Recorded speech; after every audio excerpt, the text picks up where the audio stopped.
네, 반갑습니다. 이번에 MSA와 서비스 메시에 대해서 발표를 하게 된 멘텍 이진현입니다. 지금부터 이제 제가 MSA에 대한 개요에 대해서 말씀드리고, 그리고 이 MSA 간 서비스 네트워킹을 위한 요즘 곽강을 받고 있는 서비스 메시에 대해서 또 소개를 하도록 하겠습니다. 우선 이 MSA에 대해서 제가 소개를 하기 전에 애플리케이션이 이제 어떤 방식으로 인프라 위에 올라갔고, 그리고 어떠한 개발 구조로 개발을 하였으면, 그다음 애플리케이션 구조는 또 어떤 방식으로 구성이 되었는지 이거에 대해서 간략하게 말씀을 드리겠습니다. 그래서 과거에는 우리가 이제 물리 머신에 애플리케이션은 이제 모놀릭 방식으로 개발이 됐고, 그리고 개발 방법론은 이제 워터폴 방식으로 이렇게 개발이 되어 왔었습니다. 이게 2000년 초반까지 뭐 이렇게 많이 구성을 했었고, 그 다음에 좀 진화된 부분이 우리가 너무 하드웨어에 그 특정 유닉스 벤더에 좀 너무 종속적이지 않나. 그래서 이 종속성을 좀 벗어나자. 그래서 하드웨어에 대한 종속성을 벗어나기 위해서 X86 기본 머신에 가상원을 구현을 한 다음에 애플리케이션은 이제 3D 구조로, 웨버스 방식으로 3D 구조로 많이 바꿨고, 개발 방법론 또한 빌드 배포가 좀 더 유연하게 대응을 하기 위해서 애잘 방식으로 좀 많이 바뀌어 왔습니다. 자, 그리고 요게 현재까지 많이 이어져 왔었습니다. 2000년 중반부터 시작을 해서. 그러다가 최근 들어서 좀 각광을 받는 인프라 구조는 이제는 뭐 S8 표준 머신에다가 가상 머신 올린 건 좋은데, 그래도 여전히 종속성이 존재하더라는 겁니다. 뭐에 대한 종속성? OS에 대한 종속성이 존재하더라는 거죠. 그래서 이 OS에 대한 종속성, 인프라에 대한 종속성으로부터 완전히 좀 벗어나는 구조로 가져가자. 그러면서 이제 VM에서 컨테이너로 많이 이제 옮겨가고 있는 상황이고요. 그리고 이 애플리케이션 구조도 3Tier 구조에서 이 애플리케이션을 기능별로 혹은 도메인별로 좀 더 잘게 쪼개자. 이게 바로 이제 마이크로 서비스 아키텍처라고 우리가 지금 제가 잠시 후에 소개할 내용이고요. 그리고 이 개발 방법론도 마찬가지로 데브옵스 방식으로 지속적으로 개발하고 지속적으로 배포하는데, 이를 좀 자동화하는 방식으로 우리가 개발 환경이나 개발 방법론을 바꾸는 이런 구조로 많이 진행을 했는데, 종합적으로 말씀을 드리면 종속성에서 벗어나게 하는 방향으로 현재 애플리케이션들은 다 진화를 하고 있는 상황입니다. 자, 그러면 이런 마이크로 서비스 아키텍처와 그리고 이러한 그 인프라에 관련하는 부분은 이제 클라우드 네이티브 아키텍처로도 많이 얘기를 하는데요. 자, 이런 것들은 그럼 왜 현재에 이런 부분들이 많이 대두가 되었는가? 이제 말씀을 드리면 바로 속도 전환이 붙었기 때문입니다. 과거에는 우리가 이제 비즈니스 변화가 그렇게 잦지 않았었어요. 그러다 보면 애플리케이션에 대한 개발 주기가 상당히 좀 길었었습니다. 근데 지금은 비즈니스 변화가 너무 빠르고, 이에 비례해서 애플리케이션에 대한 빌드 배포에 대한 주기 또한 굉장히 짧아진 거죠. 요즘 이제 뭐 특정 기업 같은 경우는 매일마다 애플리케이션을 배포를 하게 됐습니다. 그러면 새로운 애플리케이션을 배포한다는 말은 새로운 애플리케이션을 개발해서 빌드 배포 이런 과정을 거쳐 간다는 의미인 건데, 과거처럼 우리가 인프라를 준비하고 빌드하고 배포하고 수주 걸렸던 이런 작업을 매일마다 배포를 했는데 그렇게 할 수가 없는 거죠. 그래서 매일마다 배포하는 이 시점에 속도질이 붙었기 때문에 좀 더 신속하게 애플리케이션을 잘게 쪼개서 내가 유지 관리하는, 그리고 이 빌드 배포해야 되는 부분을 좀 자동화해야 되는 이런 상황에 우리가 처해 있게 된 거죠. 그리고 비즈니스는 이제 24시간 돌아갑니다. 과거에는 뭐 우리가 서버에 접속을 해서 내가 업무를 보거나 서비스를 받는 부분이 장소와 시간이 정해졌었어요. 근데 지금은 어떻습니까? 모바일 혁명으로 인해서 시도 때도 없이 우리가 서버에서 접근을 하고 있습니다. 그렇기 때문에 언제 어느 시점에 이 서버에 접근할지 모르기 때문에 항상 서비스는 가용한 무중단 환경을 또 제공해야 되는 뭐 이러한 또 현상에 처해져 있고요. 그리고 트래픽이 과도하게 몰리는 시점을 우리가 더 이상 이제 예측을 못합니다. 그렇기 때문에 내가 서비스 확장이 필요한 경우는 자동으로 혹은 수동으로 유연하게 확장을 하는데, 이런 것도 또한 작은 서비스별로 자동으로 확장되는 이런 시대적 요구 사항이 나오고 있기 때문에 MSA와 CNA가 대두되고 있는 상황인 겁니다. 자, 이 MSA를 굉장히 우리가 어렵게 많이 생각을 하세요. 근데 이 MSA 구조는 우리가 굉장히 쉽게 접할 수 있습니다. 여러분들이 흔히 접속을 하는 포탈 하나만 열더라도 이 포탈 첫 페이지를 보더라도 이게 MSA 구조로 돼 있다는 것을 우리가 굉장히 쉽게 목격을 할 수가 있습니다. 우선 여기 이제 N사의 포탈을 제가 하나 샘플로 가져왔는데, 우선 상단에 검색 엔진이 위치를 했는데 이거가 별도의 검색 서비스로 존재를 하고 있습니다. 그리고 오른쪽 상단 쪽을 보면 우리가 인증인가를 받기 위해서 로그인하고 패스워드를 집어넣죠. 이것 또한도 마찬가지로 인증 서비스라는 별개의 서비스로 현재 존재하고요. 그리고 인증 서비스 그 윗단을 보시면은 날씨 서비스를 현재 제공을 하고 있습니다. 이 포탈이. 뭐 대부분의 포탈이 날씨 서비스를 제공하는데, 자, 근데 이 N사의 포탈이 날씨 데이터를 가지고 있나요? 그렇지는 않죠. 우리나라 날씨 데이터는 기상청이 다 가지고 있습니다. 그러면 기상청은 N사한테 데이터베이스를 접근할 수 있는 권한을 주나요? 절대 줄 수가 없죠. 데이터베이스가 민감한 정보들도 많이 있을 수 있기 때문에 DB는 절대 오픈을 안 할 겁니다. 대신에 DB를 오픈하는 대신에 이 DB에 있는 데이터를 가져가서 외부에서 표출할 수 있도록 API를 열어주죠. 그죠? 그래서 이 날씨 데이터는 네이버가 가지고 있지도 않고, 그리고 이 날씨 데이터를 서비스를 하기 위한 서버 자체를 다 가지고 있지 않아요. 단순히 기상청에 있는 데이터를 API로 불러와서 화면에 그냥 뿌려주는 역할만 하는 겁니다. 자, 이런 구조. API를 통해서 다른 서비스, 내가 직접적으로 그 서비스를 개발했거나 가지고 있지 않더라도 API를 통해서 서비스를 호출을 해서 내 홈페이지에, 내 페이지에서 기존 서비스와 접목해서 보여줄 수 있는 이런 구조. 요게 바로 이제 MSA 구조라고 보실 수 있는 겁니다. 요게 보면 이제 여러 가지 서비스가 다 쪼개져 있는 거죠. 쪼개져 있지만 이런 서비스가 어우러져서 하나의 애플리케이션 서비스를 제공해 주는 것.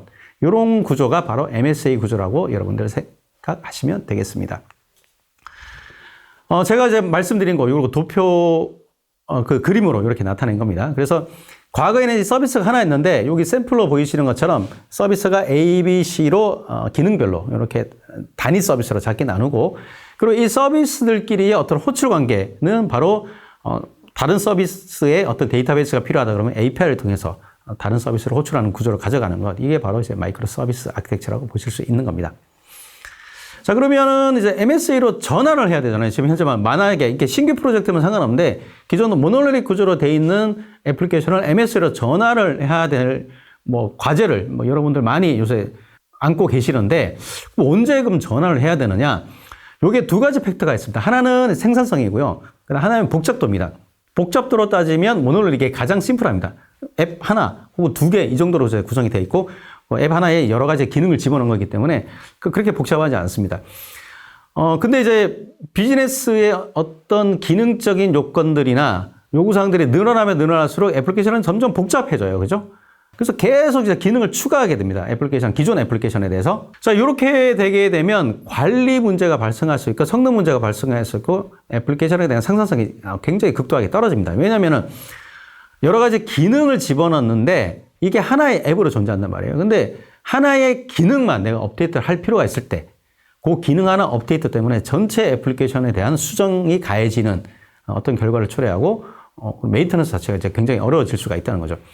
자, 그래서 생산성과 복잡도적인 측면으로 봤었을 때 초기에 기능이 복잡하지 않고 단순한 애플리케이션은 모노리틱 구조로 이렇게 가져가다가 점점 기능 요구사항이 많아지고 관리 이슈가 발생했을 때 생산성이 급격하게 떨어질 수 있습니다.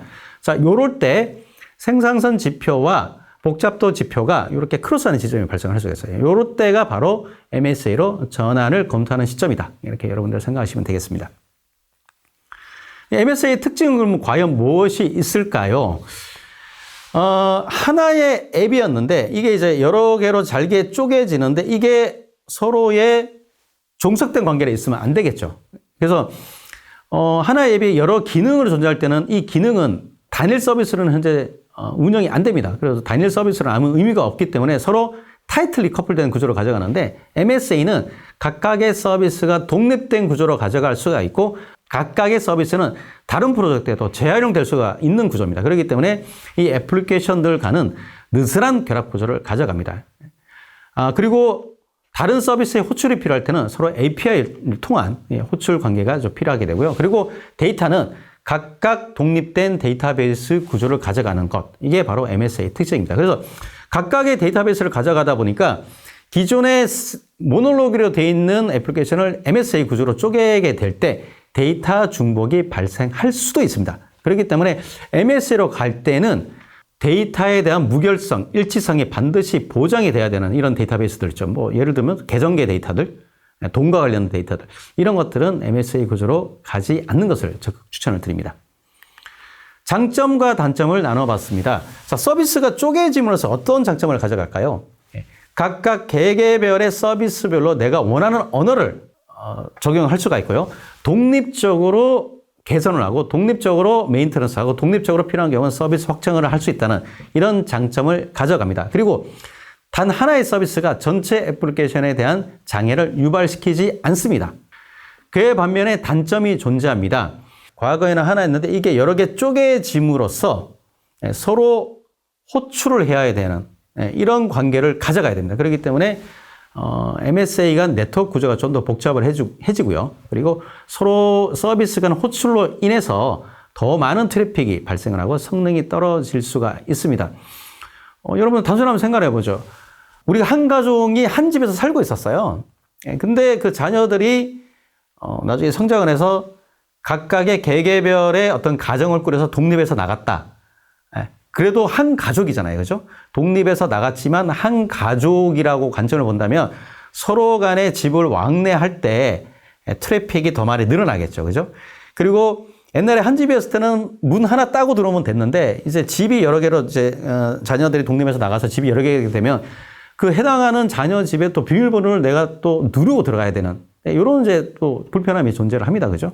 MSA가 바로 쪼개짐으로써 가져가는 단점들이 바로 이러한 것들입니다. 예. 자, 그리고 기존 환경을 MSA로 그래서 전환을 할 때 굉장히 많은 도전 과제들이 존재를 합니다. 뭐 새롭게 애플리케이션을 개발하는 거는 뭐 크게 아키텍처는 잘해서 설계를 처음부터 그렇게 하면 되는데 기존에 하나였던 거를 쪼갤 때 몇 가지 이제 좀 이슈들이 발생할 수 있는데 그게 이제 무엇인지 제가 정리를 해봤습니다. 기존 데이터베이스를 쪼갠다고 제가 아까 또 말씀을 드렸었죠. 근데 이거 실제적으로 데이터베이스 쪼개기가 쉽지가 않습니다. 그리고 여러분들 아시겠지만 특히 공공사이트 같은 경우는 지난 10여 년간 데이터베이스 통합 작업을 많이 해왔어요. 통합 작업을 많이 해왔는데 얘를 또 MSA 마켓 데이터베이스를 쪼개라? 못 쪼개는 환경이 굉장히 많습니다. 자, 그래서 이런 경우는 데이터베이스는 그냥 두고 애플리케이션 인스턴스만 여러 개를 쪼개는 구조로 가져갈 수도 있습니다. 자, 그렇게 되면 데이터베이스는 하나인데 애플리케이션 인스턴스를 여러 개 쪼개게 됐었을 때 병목 현상이 발생할 수 있고 그 다음에 세션 공유 문제가 발생할 수 있잖아요. 자, 그래서 그 중간에 그 인메모리 데이터 그리드를 둠으로써 세션 공유를 하고 그 다음에 병목 현상이 발생할 거를 대비해서 데이터베이스를 이 인메모리 데이터에 캐싱할 수 있는 구조, 이런 구조로도 완벽한 MSA는 아니지만 MSA 비슷하게 데이터베이스를 못 쪼개는 환경은 이런 이제 보시는 그림의 구조로 또 가져갈 수도 있습니다. 그리고 저희가 실제적으로 지난 5년간 이 MSA 관련해서 수십 개 프로젝트에 한번 참여를 해봤는데 실제적으로 거의 한 7, 80%는 여기 보이시는 그림에처럼 데이터베이스는 쪼개지를 못하고 인스턴스만 쪼개는 이런 구조로 여러 고객들이 많이 구성을 한 것을 저희가 목격을 했습니다. 그리고 이렇게 MSA를 쪼개게 되면 각각의 서비스 인스턴스별로 개개별이 이제 서비스로 존재를 하잖아요. 그죠? 근데 옛날에는 이게 하나였는데 각각의 서비스별로 독립된 서비스로 존재를 하기 때문에 이 각각의 서비스별로 또 어떻게 내가 개발팀을 끌어나갈 거냐 이런 조직 부분까지도 여러분들 또 고려를 하셔야 됩니다. 네. 자, 그러면 이제 이 MSA로 구성된 애플리케이션에 대한 어떤 네트워크 서비스를 제공해 줘야 되는데 이 부분에 대해서 또 말씀을 드리도록 하겠습니다. 자, 우리가 MSA로 이렇게 서비스를 쪼개게 됩니다. 쪼개게 되면 서로 애플리케이션 간 호출하는 상관관계가 발생한다 그랬었죠. 그죠?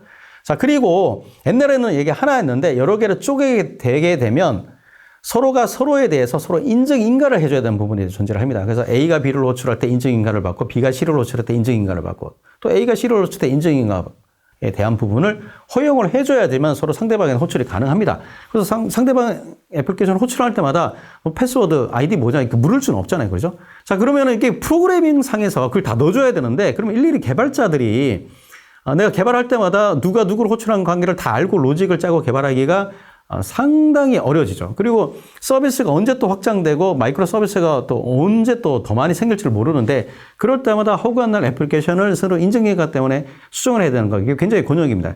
자, 그래서 여기서 필요한 게 뭐냐면 API 게이트웨이 혹은 서비스 메시와 같은 이런 인증인가, 그 다음에 단일의 엔트리 포인트, 그 다음에 접속하는 클라이언트마다 어떤 디바이스가 다를 수도 있잖아요. 그죠? 그럴 때마다 유연하게 서비스를 라우팅, 애플리케이션을 인지해서 라우팅하는 이런 구조들이 필요하게 될 겁니다. 이걸 프로그램이 심지 않고 단일 어떤 엔트리 포인트를 가져가고 개발자들은 애플리케이션 비즈니스 로직에 대해서만 신경 쓰고 이런 인프라에 관련한 인증인가, 그다음에 싱글 엔트리 포인트, 라우팅 처리, 그다음에 뭐 프로토콜 변환도 이제 발생할 수 있겠죠. 그죠? 자, 이런 부분들은 어떤 인프라 요소 쪽으로 빼서 이런 부분을 전체적으로 매니지먼트하는 이런 것들이 필요한데 이런 게 바로 이제 API 게이트웨이나 혹은 서비스 메시가 되겠습니다. 예. 지금부터 그 부분에 대해서 말씀을 드리도록 하겠습니다. 앞서는 제가 API 게이트웨이에 대해서 말씀을 드렸고요. 요즘 그 각광을 받고 있는 게 더 서비스 메시입니다. 예. 주로 이제 API 게이트를 내가 쓸 거냐, 서비스 메시를 쓸 거냐, 이제 상당히 좀 많이 혼동이 될 수도 있는데요. 비교는 이따 제가 다시 말씀을 드리도록 하겠습니다. 쿠버네티스가 각광을 받게 되면서 이스티오라는 요새는 또 링크드라고 또 나왔죠. 그죠? 서비스 메시가 요즘 굉장히 각광을 받고 있는데 이 서비스 메시는 그 쿠버네티스의 MSA로 쪼개는 파드들을 간 서로 API를 호출하기 위한 네트워크 구조를 우리가 서비스 메시라고 부르고요. 기능은 게이트웨이가 제공해주는 기능과 거의 흡사합니다. 자, 그러면 내가 언제 API 게이트를 써야 되고 언제 그럼 서비스 메시를 적용해야 될까요? 요거를 우리가 판단할 수 있는 어떤 그 기본 내용들이 있습니다. 자, 왼쪽에 있는 그림이 바로 이제 서비스 메시를 제가 표현을 한 거고요. 오른쪽이 바로 API 게이트웨이를 적용한 그런 이제 대표적인 그림입니다. 우리가 전체적으로 쿠버네티스 기반의 컨테이너로만 구성이 되어 있고 서비스 호출은 이 컨테이너 간끼리만 일어난다. 이럴 때는 우리가 서비스 메시를 주로 구성을 하게 되고요. 그렇지 않고 이 쿠버네티스 클러스터 이외에 다른 물리 머신이나 가상 머신 혹은 외부의 서버도 있는데 거기에 있는 애플리케이션도 우리가 호출을 해와야 된다. API를 통해서. 자, 이런 경우는 우리가 API 게이트웨이를 주로 두는 구조로 가져갑니다. 혹은 뭐 두 개를 같이 혼용할 수도 있는데 근데 요즘은 이제 API 게이트웨이가 서비스 메시의 기능을 따라가고 있고요. 서비스 메시가 또 API 게이트웨이 기능을 점점 또 따라가고 있어서 요즘은 이제 두 개가 거의 뭐 비슷한 기능을 제공해 준다 이렇게 봐도 무관하지 않은데 단 아키텍처적으로 큰 차이가 있습니다. API 게이트웨이는 중앙 집중형이에요. 그래서 API 게이트웨이의 싱글 포인트 페일러가 될 수가 있습니다. 그래서 이 API 게이트웨이는 L4나 L7 스위치처럼 반드시 2중화, 3중화, 다중화 구조로 가져가야 되고요. 반면에 서비스 메시는 분산형 아키텍처입니다. 그래서 하나가 장애 나더라도 문제없이 서비스가 돌아가는 구조입니다. 대신에 각각의 컨테이너나 파드마다 프록시들이 전부 다 탑재가 돼야 되는 구조를 또 서비스 메시는 단점을 또 가지고 있습니다. 자, 그래서 주로 쉽게 이제 이스트 웨스트 간 통신은 서비스 메시를 구성하고요. 외부 통신을 하게 한 우리가 이걸 이제 노스 사우스 통신이라고 그러죠. 이런 구조는 API 게이트를 가져간다. 이렇게 여러분들 이해하시면 되겠습니다. 자, 지금부터는 이제 서비스 메시에 대해서 말씀을 드리도록 하겠습니다. 이 서비스 메시가 작년부터 좀 해외는 이제 그전부터 얘기가 나왔는데 우리나라에서는 이제 작년부터 서비스 메시를 적용하는 사례가 점점 늘어나고 있고 그리고 이제 이 애플리케이션은 다 컨테이너 구조, 특히 K8S 기반의 이제 파드 구조를 많이 올리는 구조로 가다 보니까 얘네들 간의 어떤 호출한 구조를 API 게이트를 쓰지 않고 서비스 메시로 또 많이 전환이 되고 있는 상황입니다. 그래서 크게 두 가지 컨트롤 플레인하고 데이터 플레인 두 가지로 나눠집니다. 그래서 일반적으로 이제 컨트롤 플레인은 트래픽을 제어하고 정책을 내세우는 게 주로 목적을 가지고 있고요. 실제 일은 누가 하느냐? 파드에 프록시가 심어집니다. 보통 이스티오를 쓰게 되는 경우는 이제 엔보이 프록시가 탑재가 되는데 모든 실제적인 일은 이 엔보이 프록시가 다 담당을 하게 되고 이 파드에 사이드카 형태로 존재를 합니다. 그래서 이 부분을 우리가 또 데이터 플레인이라고 부르고 있습니다. 그리고 이 컨트롤 플레인은 크게 또 파일럿, 시터들, 갤리 이렇게 세 가지 요소로 구성이 되어 있는데 이 파일럿 같은 경우는 이제 프록시에 대한 설정 관리를 주로 이제 환경 설정에 대한 관리를 하게 되고요. 시터들 같은 경우는 주로 인증 인과와 관련한 보안에 관련한 이런 기능을 담당을 하고 있습니다. 그리고 이제 갤리 같은 경우는 이제 컴퓨테이션에 대한 체크 부분을 담당을 하고요. 그리고 실제적인 일은 제가 앞서 말씀드린 것처럼 엔보이 프록시가 다 한다고 제가 말씀을 드렸었죠. 그리고 이 엔보이 프록시는 파드에 사이드카면 뭐 이것도 생소한 단어인데 에이전트라고 여러분 생각하시면 되겠습니다. 그래서 에이전트 형태로 탑재가 되게 되고요. 쉽게 말씀드리면 그냥 경량화된 L7 스위치라고 생각하시면 되겠습니다. 근데 L7 스위치는 과거에 포트를 보고서 이렇게 서비스 라우팅을 해주는 로드 밸런싱을 수행을 해주는데 이 엔보이 프로젝션은 애플리케이션을 인지해서 애플리케이션 특성에 따라 라우팅을 해주는 서로 또 API를 보고서 또 어떤 라우팅 처리를 해주는 그런 특징을 가지고 있습니다. 자, 그러면 지금부터는 이 서비스 메쉬가 해주는 다양한 서비스에 대해서 제가 말씀을 드리도록 하겠습니다. 첫 번째 해주는 기능은 헬스체크와 서비스 디스커버리입니다. 그래서 A라는 서비스가 있고 B라는 서비스가 있어요. 그래서 얘네들 간에 어떤 호출 관계가 구성이 되어 있는 상황입니다. 자, 이러다가 B라는 서비스가 트래픽이 몰릴 것 같아서 여기에 서비스 확장이 됐습니다. 서비스 확장이 됐으면 뭐 여기 보이는 그림은 3개로 확장이 된 거죠. 자, 그러면 A는 과거에 B라는 서비스가 하나밖에 없었는데 이제 3개라는 걸 인지를 해야 되잖아요. 그죠? 그래서 3개라는 거가 더 늘어나서 내가 호출하는 쪽은 저 3개네 라운드 로빈 방식으로 로드 밸런싱 하면서 호출을 해오고 이런 것들이 필요할 겁니다. 자, 그래서 이 서비스가 늘어난 걸 인지를 해야 되잖아요. 자, 이런 것들을 우리가 서비스 디스커버리라고 합니다. 그리고 늘어났으면 자동으로 또 로드 밸런싱을 해야 되는 이런 기능들을 또 제공을 해드립니다. 그리고 다중으로 서비스가 확장돼서 늘어났는데 서비스 B에 해당되는 파드가 또 장애 날 수가 있잖아요. 그죠? 이런 장애 났을 때는 상태 체크를 통해서 항상 가용한 파드 쪽으로 하면 트래픽을 라우팅을 또 해줍니다. 두 번째는 이제 컨텐츠 기반의 서비스 라우팅입니다. 우리가 그 L7이나 L4 스위치 같은 경우는 그냥 단순히 라운드 로빈 뭐 방식으로 서비스 포트를 보고서 이렇게 라우팅 처리를 해주잖아요. 근데 여기는 이스트웨어 같은 경우는 컨텐츠 기반으로 서비스 라우팅을 해줄 수가 있습니다. 요게 이제 어떠한 그 편리한 기능을 제공해 줄 수 있냐면, 우리가 모바일로 접근하는 고객이 있고요. 그 다음에 일반 PC로 접근하는 고객이 있습니다. 자, 그러면은 거기, 모바일 같은 경우는 이제 웹브라우저 화면이 작잖아요. 그죠? 그리고 이제 PC 같은 경우는 이제 웹브라우저 화면을 좀 크게 띄울 수가 있습니다. 자, 그래서 모바일로 들어온 거는 이제 모바일 페이지가 호출돼서 보여줄 수 있도록 서비스 라우팅 처리를 하고요.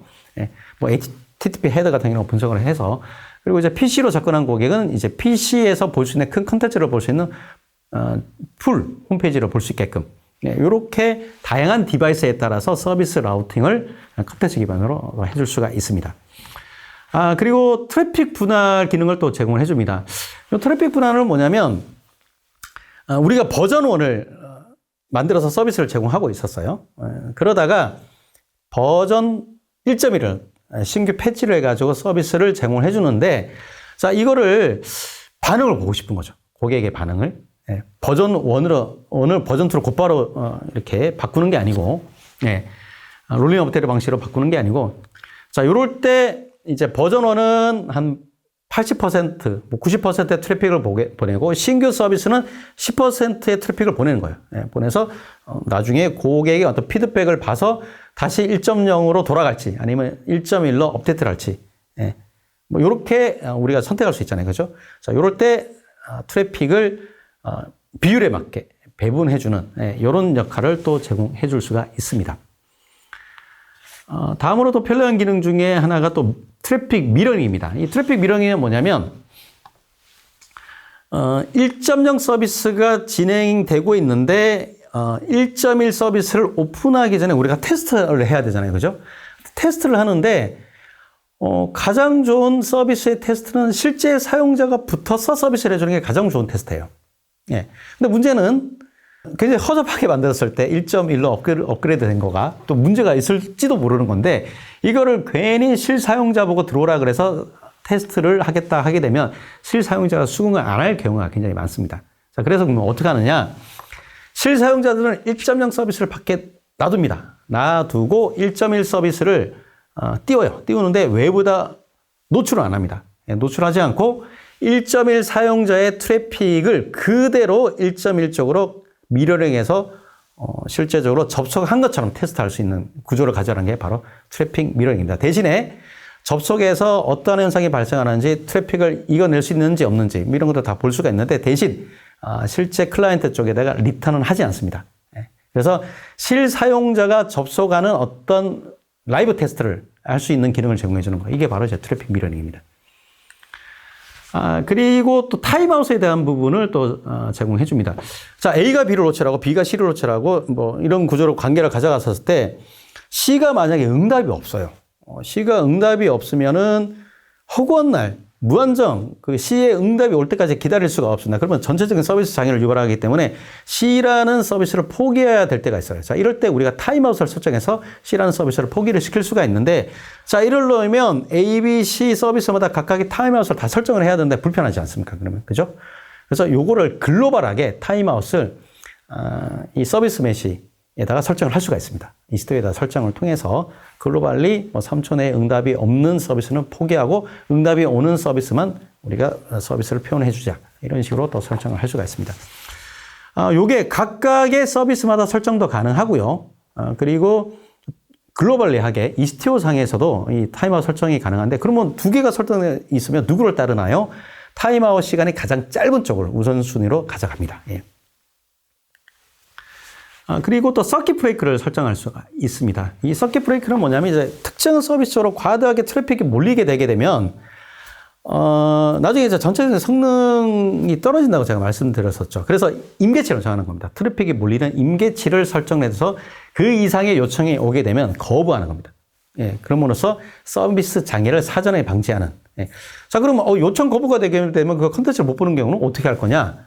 이제 에러 메시지를 이제 고객사에다 뿌리게끔. 예, 뭐 세션 타임아웃 이런 이제 그다음에 게이트웨이 not found 이런 식으로 이제 여러분 에러 메시지 받는 경우가 있잖아요, 그죠? 예, 아니면 뭐 트래픽이 많이 몰려서 정말 죄송합니다 이런 메시지가 이제 뜨는 경우가 있지 않습니까, 그죠? 이런 이제 에러 메시지로 응답을 하게끔, 예, 뭐 당연히 그런 이제 웹 애플리케이션도 하나 만들어놔야 되겠죠. 그래서 그런 에러 메시지를 보여주는 웹 애플리케이션으로 서비스 라우팅을 처리를 또 이렇게 서킷 브레이크를 걸어서 해줄 수가 있습니다. 그리고 이제 폴트 인젝션 기능이 또 있습니다. 이게 뭐냐면 이제 장애 유발이라고 얘기를 하는데, 일반적으로 이제 서비스가 장애가 나게 됐었을 때 내가 어떻게 대처하고 어떻게 메시지를 뿌려야 된다는 로직을 다 짜야 되는데, 이거에 대한 테스트가 필요한 경우가 있잖아요. 그죠? 예. 근데 이러한 테스트를 또 라이브 테스트와 비슷하게 또 실사용자가 붙어서 그 테스트를 하게 되면 사용자들이 짜증낼 수가 있기 때문에 서비스 호출 시에 강제로 장애를 유발시킨 다음에 장애 처리 로직이 정상적으로 작동하는 여부를 바로 이 폴트 인젝션 기능을 통해서 확인을 해줄 수가 있습니다. 내부적으로. 그래서 사전에 이런 확인을 통해서 이제 사용자들한테 이제 불평 부분을 듣지 않게끔 이렇게 또 편리하게 해줄 수가 있습니다. 그리고 이제 마지막으로 인증 인가 기능입니다. 자, 여러 서비스가 쪼개졌어요. 쪼개졌으면 서로 이제 인증 인가를 맺어야지만 그 API를 호출을 해서 그 데이터베이스를 보여줄 수가 있는 거 아니에요. 그죠? 그래서 이 인증인가를 중앙 집중적으로, 프로그램이 하지 않고 중앙 집중적으로 이스트웨이에서 다 인증인가를 다 각각 서비스마다 대응을 해줄 수가 있고요. 그리고 이 서비스 간의 인증인가뿐만 아니라 클라이언트 간의 또 서비스 접속을 위한 또 인증이 또 필요한 경우가 있습니다. 이런 경우는 이제 ZWT 토큰을 통해서 서비스에 접근하는 이 클라이언트에 대한 인증을 또 수행을 해줍니다. 최종적으로 이제 필요한 게 또 이런 모니터링이 필요하겠죠. 서로 이제 호출하는 상관관계가 맺어졌을 때 누가 누구를 호출하고, 그리고 호출할 때 어느서 이 타임아웃, 그 시간이 초과돼서 나중에 성능의 저하를 발생을 유발을 시키는지, 병목에서 누가 일으키는지, 이런 것들 이제 모니터링 할 필요가 있는 겁니다. 그래서 일반적으로 이제 키알리라는 툴을 많이 쓰고 있거든요. 그래서 뭐 여기는 이제 저희 회사에서 제공해주는 그 파스 플랫폼 화면을 캡처를 해온 건데, 이런 상관관계를 다 가시화를 해주는 것도 굉장히 중요하고요. 왜냐하면 3, 400개의 서비스가 돌고 있는데 이런 모니터링이 안 돼 버리면 누가 장애를 유발시키는지, 어디서 병목 현상이 발생하는지, 어느 구간에 느는지 알 수가 없잖아요. 그래서 이런 트래픽을 일괄적으로 모니터링하고 상관관계가 어떤 식으로 맵이 형성되는지 이런 것들 또 굉장히 중요합니다. 자, 이상으로 MSA와 서비스 메시에 대한 저의 세션 다 마치도록 하겠습니다. 자, 궁금한 사항 있으신 경우 이제 채팅으로 알려주시면 저희가 성심껏 답변 드리도록 하겠습니다. 감사합니다.